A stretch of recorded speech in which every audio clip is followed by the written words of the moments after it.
And I don't want to be working in ballet or opera or, things where it's like, hey, keep this thing alive, even though it's like no one cares about this anymore.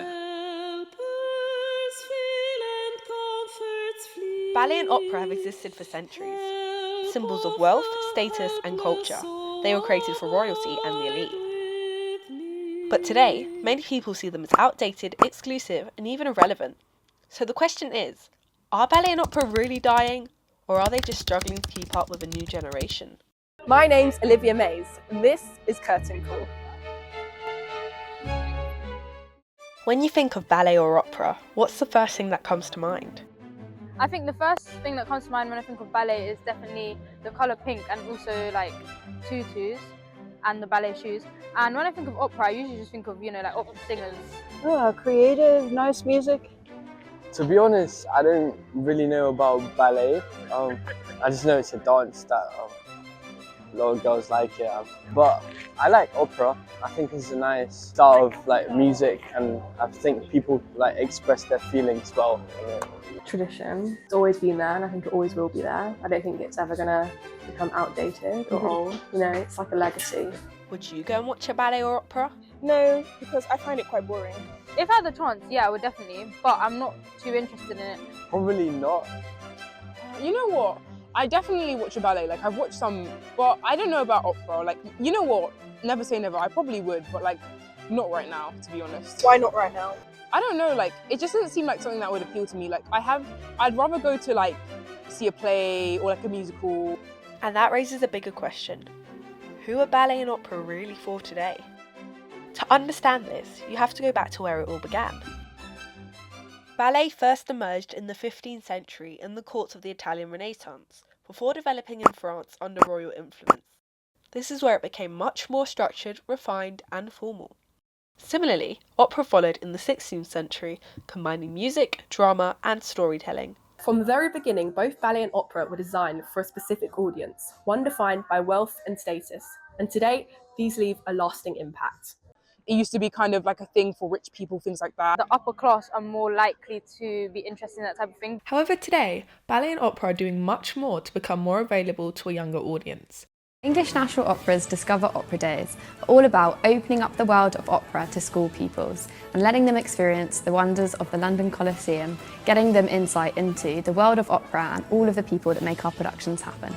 To gain a deeper understanding of how opera is becoming much more accessible to younger audiences, I interviewed Katie Bruce, the Engage Manager at English National Opera. I'm Katie, so I've worked for English National Opera since 2021. For our primary schools offer what we call Discover Opera Days, and they're really lovely days where Key Stage 2 classes come in. They're with us pretty much for the whole school day, and they get a tour of the building. They go up onto the gantry, which is like the big platform up above the stage, and they see like the lighting rigs and stuff. So kind of introducing them to those sort of backstage roles that are involved in putting opera on. They normally meet someone from our technical team who tells them a bit about their job and what they do. They then do a props and costume workshop, so they just kind of get to try on costumes that have been used in previous shows.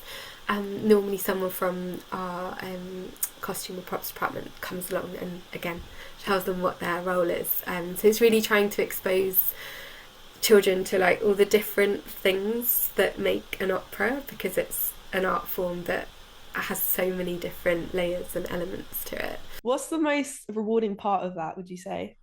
Oh, that's a good question. I think opera is a genre that has so many kind of connotations with it. People think it's this really high class musical genre, that they might think they wouldn't understand it. They might associate it too much with the like classical music world and feel like they wouldn't enjoy it. So I think by bringing young people into the Coliseum, we're able to show them that opera is a really wide-ranging genre.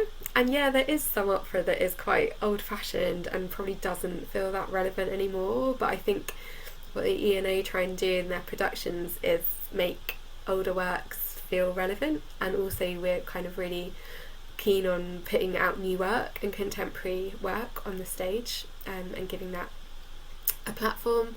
If you could change one thing about how opera is perceived today, what would it be? Yeah, I would just love the class element to be removed from it, because it doesn't really make any sense. Like, you know, tickets to go and see an opera, there are some really expensive tickets, but there were some really expensive tickets for musicals too. But it's not, it doesn't have to be, you don't have to be this super high class person to get access it. So I'd love the class element to disappear. Ballet is also evolving. Through films like Ballerina, the art form is being introduced to younger audiences in a completely different way. The film follows a young girl chasing her dream of becoming a ballerina, presenting ballet not as something distant or elite, but as something driven by passion, determination, and ambition. By using animation, storytelling, and relatable characters, it removes some of the formality and exclusivity often associated with ballet, making it feel much more accessible and engaging. But while ballet is being reimagined on screen, the reality behind it remains unchanged. Hi, I'm Tate and I'm a ballet dancer at London College of Performing Arts. So I started dancing when I was like 3, but my mum put me into it as like a hobby just to like give me something to do. But as I got older, I like started to enjoy it, and I started going to a couple different schools and getting more into it. And I really liked like the art of it and like the storytelling. And it's also just a really nice community. What does a typical day look like as a ballet student? Okay, so on Tuesdays I train for like an hour. We start with like bar work just to like warm up and get into it. And then we put the bars away and we do jumps, combos, turns. We have to do 50 push-ups, and yeah, it's a lot. And then we'll do, depending on what my teacher wants us to do, either leaps from the corners, turns, just anything to get us going. You said it was a lot. Do you think people understand how demanding ballet really is? I think no. I think a lot of people just think ballet is just, you know, doing spins across the room. But there's a lot of, you know, physical strength and also mental strength that you need to be a ballet dancer. You need like a lot of stamina, agility, also resilience, mental resilience, because a lot of the time you're gonna try to be perfect, but you can't. And there's a lot of competition, and dance in general is a really competitive industry. And you know, you can't be friends with everyone. You kind of just do it all for yourself. It's really demanding, and injuries are always gonna happen. Like half the time, I'm always injured, and like when you are injured, it knocks you out of the game a lot, and you have to work hard to build yourself back up to where you were, and then also to improve. What is the best and worst parts about being a dancer? Best parts is just like the art of it, and like it's really beautiful, and like I love dancing. I have a lot of passion for it, and I like watching other people's dancing, and it's inspiring. And I think everyone bonds over like dance and like music and stuff, and it's really popular. Everyone loves to watch it. I also love the community. Like everyone's really supportive of each other and helps out a lot. The worst parts is really tiring, and like there are days where I don't want to dance anymore. I'm like, I can't be bothered. And then that actually affects me a lot, because I'll be like, hey, I don't want to go to dance this week, and then next week I'll be like, I don't want to go, and then I just keep doing that. You're always busy. Like I used to dance almost every day in 1 week, and my friends were like, oh, do you want to go out? And I'm like, nah, I got dance. And it actually stopped me from kind of having a social life and like going out. I was always in the studio or always practicing something. So yeah. But is it worth it in the end?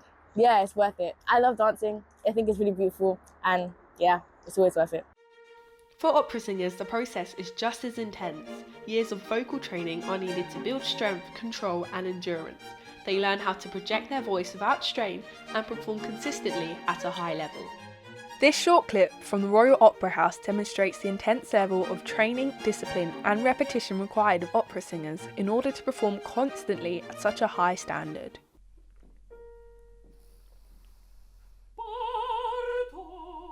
Okay, and without the Italian, 1 and 2 and really count it. Okay, with the bar.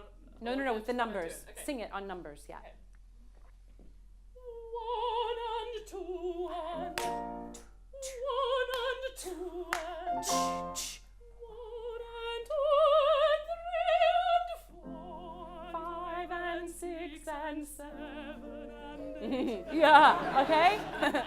Do you see? Do you feel that? Can we do Ma tu ben mio on numbers? Yeah.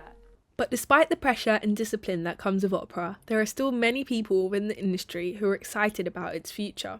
I spoke to composer Elif Khalidag about her vision for the future of opera and the type of work she looks forward to creating as opera continues to change with the times. I actually, hopefully, sooner than that, I want to make a work that doesn't only, you don't just sit and listen, but you have all your senses. So maybe you can taste something, you can smell, you can touch, and then there's some other immersive ways. So I am thinking about creating that work, that I am slightly working towards it now, and hopefully I will have this kind of work within less than 10 years. Throughout history, these art forms have been shaped by tradition, class and exclusivity, and even today, they still affect how they're perceived. But they are also changing, opening up to new audiences, adapting to modern platforms and finding new ways to stay relevant. So maybe the issue isn't that ballet and opera are dying, but that they're still in the process of redefining who they're for. Because in a world that's constantly changing, art forms don't survive by staying the same. They survive by evolving. And the future of ballet and opera, well, that depends if they can truly open their door to the next generation.